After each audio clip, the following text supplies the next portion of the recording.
hard fight for freedom. We were celebrating the road to freedom, and I think that was what came through in the eventual project.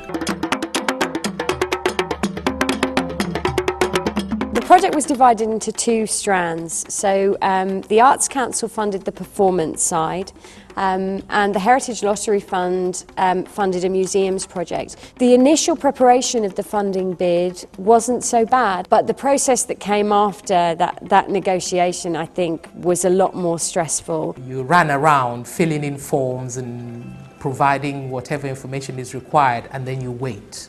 And you wait, and you wait to hear whether you got the money. The first event was the launch of the project, which was held at the Portsmouth Guildhall, where the Lord Mayor helped us to declare the whole project open. We sang with some school children, we had professional actors, and it was a beautiful day, so we had plenty of audience. The Guildhall launch was an amazing day. It was outside. None of us, when we first arrived, had really any idea who would be there, if anyone would be there, what it would sound like, and the crowd was superb that day. There were loads of African women in the audience, so there was loads of cheering and singing coming from them. It was a brilliant day. The trumpet sounds within my soul. I ain't got long to stay here.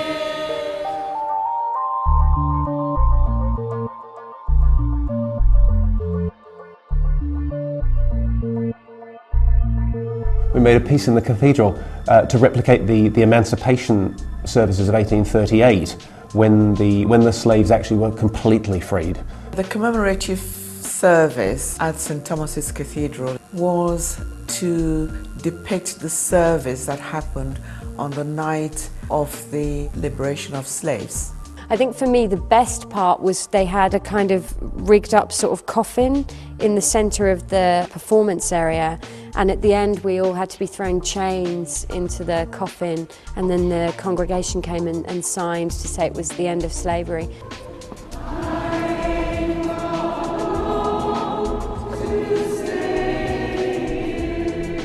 I did a workshop in the summer, which was a 5-day theatre workshop.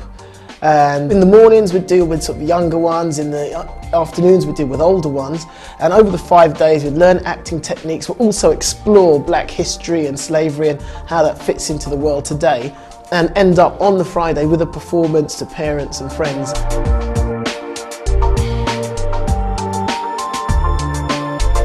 Just seeing this progression, seeing people just starting to really take on board what it is they're trying to communicate.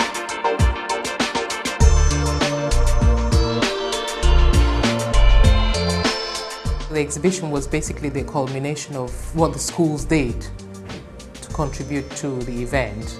We hoped that when we brought our knowledge to the museum in Portsmouth, we didn't want to replicate what they've done. We wanted Portsmouth school children to think, as youngsters of today, what does slavery mean to you?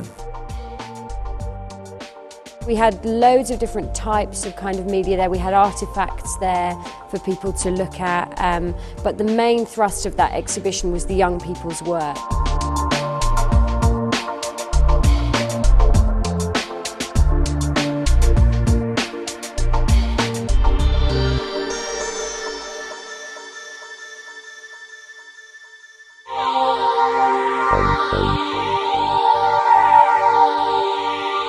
The African Women's Forum were looking to make a community play in the year of the abolition of the African slave trade to celebrate not only the fact of that abolition, but also to look into the whole process of what that meant in terms of freedom.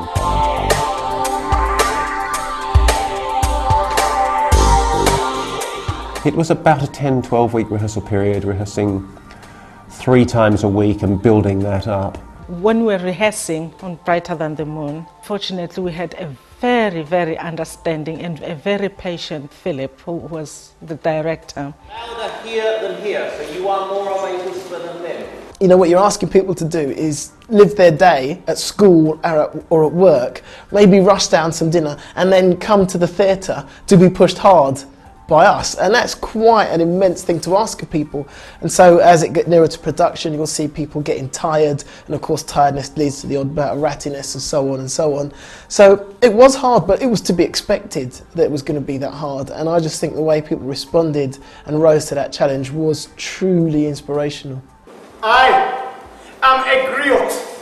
I am the griot, the remembrancer, the memory dancer, necromancer, storyteller, and romancer. In me is stored all memory and history, the kings and queens of Africa, myth, mystery, and mystery. The griot was it was the main character. He kind of took people on the journey that the other characters went on through this play, through history, if you like. Grab the rope, Martina. When storms are raging. The stalls area, which we could clear, could become the hold of the ship. We could take the audience to it, and they could have some sense of experiencing that. Be praying to the heavens above. That star. Yeah. Ignore the moon. It's brighter. They have to aim for the North Star because the North Star is freedom. That's the road to freedom, in which sense the North Star is brighter than the moon. Sing freedom. Oh, freedom. Freedom lies at his feet till I return and star will burn. Oh, brighter than the moon.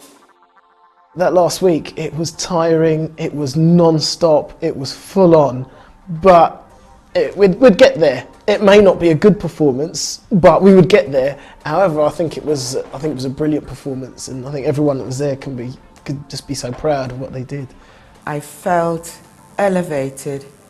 I felt the whole community was on the stage, very young, very old, and they've acted their part. 40 people who never knew each other before, just being completely welded together. It was a performance that brought people to tears. It made people laugh, it made people cry, it made people think. What more do you want out of a performance? 4 steps forward, 3 steps back. That's the road to freedom if you're black. Listen for that whip to crack. Take 4 steps forward, 3 steps back. For a lot of the cast, and especially the younger ones, they'd never considered what life was like for a black slave to be taken away from your home. And I think it got really driven home. You could see people thinking about that and processing that, and it kind of changing the way they thought. And that's quite important for me to see that happen, and it happened. This play has done so much. If we could do more of things like that in Portsmouth, I think it will be a great thing.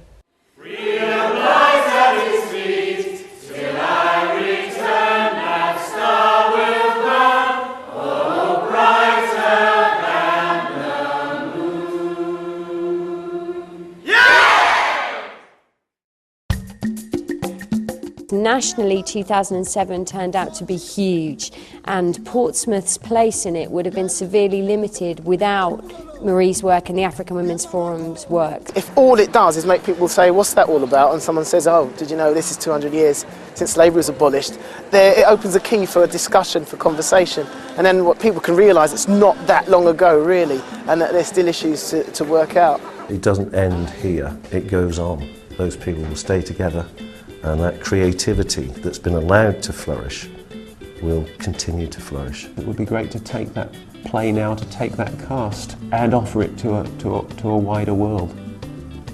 My experience of them has been that they're an amazing organisation, and they don't hesitate to support other projects that maybe aren't directly related to them. They've got a lot of goodwill and a lot of enthusiasm. It's shown us what we can do, because we're quite a small group.